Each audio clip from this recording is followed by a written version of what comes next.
दोस्तों, हमारे देश में एक बड़ी दुर्घटना घट गई है।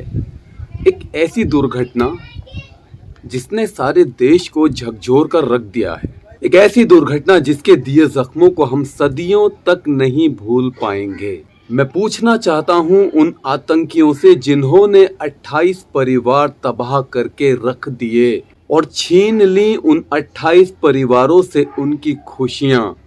जो परिवार अब इस घटना को सारी जिंदगी कभी नहीं भूल पाएंगे, एक डरावनी याद बनकर उनके जहन में ये घटना छप गई है। दोस्तों, मैं पूछना चाहता हूं उन वहशी दरिंदों से, उन हद से भी ज्यादा गिरे हुए इंसानों से, आखिर क्या कसूर था उन 28 लोगों का जिन्हें इन्होंने सरेआम गोलियों से भून दिया।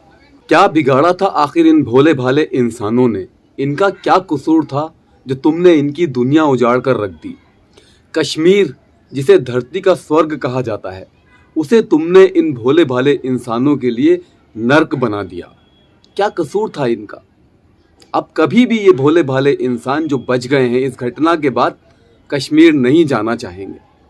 तुमने इनके दिल में इतना खौफ भर दिया है। यही तो स्ट्रेटजी है तुम्हारी। यही तो तुम चाहते हो कि दुनिया के लोग तुमसे डर जाएं और कश्मीर में नहीं आएं। जिस कश्मीर को जन्नत का नाम दिया जाता है, उस कश्मीर को तुमने खौफ से भर दिया है, डर का माहौल पैदा कर दिया है।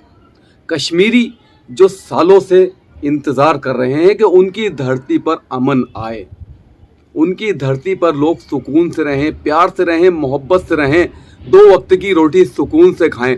तुम कमबख्तों ने उनके चैन, उनके सुकून को बर्बाद कर दिया है। तुम मुसलमान तो क्या इंसान कहलाने के लायक भी नहीं हो। सुनने में आ रहा है कि नाम पूछ पूछ कर मारा गया है। इसमें कितनी सच्चाई है मैं नहीं जानता। कुछ साल पहले एक घटना घटी थी जहां पर एक आर्मी ऑफिसर ने एक मुसलमान को पूछा तुम्हारा नाम क्या है, और उसके बाद उसने उन्हें मार दिया और उसके बाद उस ऑफिसर ने गोली चला दी।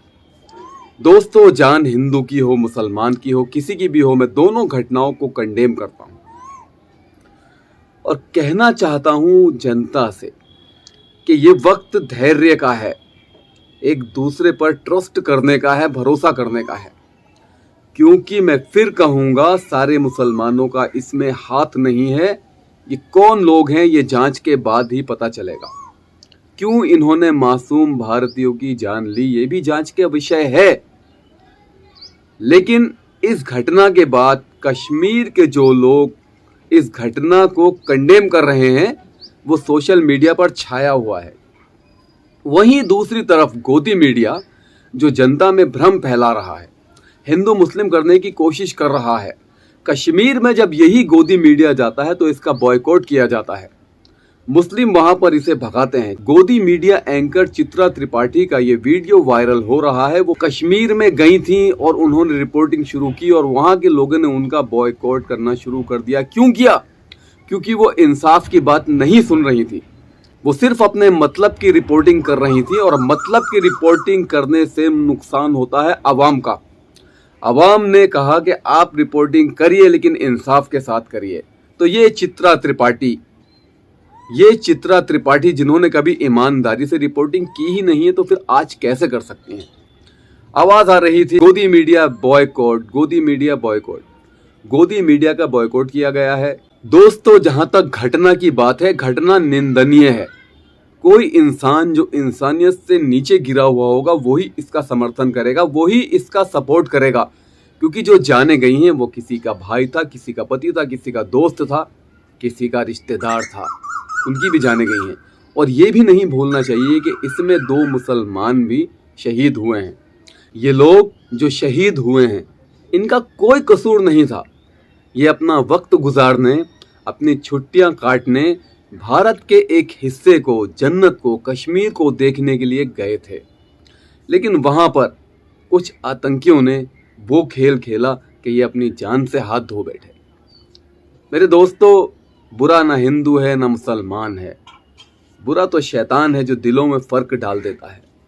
इसी शैतान से उलझना है, इसी से लड़ना है, इसी को हराना है। तो फर्क मत देखिए दोस्तों। अगर आपको ये दिख रहा है कि हत्या करने वाले मुसलमान थे तो दूसरी तरफ बचाने वाले भी मुसलमान ही थे, कंधे पर लेकर दौड़ने वाले भी मुसलमान ही थे। अच्छे मुसलमान और बुरे मुसलमान, दो मुसलमानों का फर्क है। किसी ने जान ली, किसी ने जान बचाई, सभी एक से नहीं हैं। लेकिन कुछ लोग सोशल मीडिया पर आकर ये कहेंगे कि एक मारता है और दूसरा उसकी साइड लेता है, तीसरा माफ़ी मांगता है। दोस्तों, ऐसा कुछ नहीं है। घटनाएं तो घटती रहती हैं, हर जगह घटती हैं और हर धर्म के लोग घटनाओं में शामिल होते हैं, चाहे वो सिख हो, हिंदू हो, ईसाई हो। शैतान तो सभी जगह होते हैं ना। तो मुसलमानों में भी ये शैतान ही थे जिन्होंने इत्तेफाक को, इत्तेहाद को बर्बाद करने की पूरी कोशिश की है। लेकिन समझना संभलना ये हमारा काम है। हम इंशाअल्लाह इस घटना की निंदा करते हैं, करते ही रहेंगे और प्रधानमंत्री श्री नरेंद्र मोदी से इस बात को हम कहते हैं कि जल्द से जल्द इस पर कार्रवाई की जाए और पता लगाया जाए कि ये घटना किसने की है और दोषियों को सज़ा दी जाए। और अब अपने भाई सलीम अहमद को इजाज़त दीजिए। अगर वीडियो अच्छा लगे तो लाइक, शेयर और कमेंट करना ना भूलिएगा।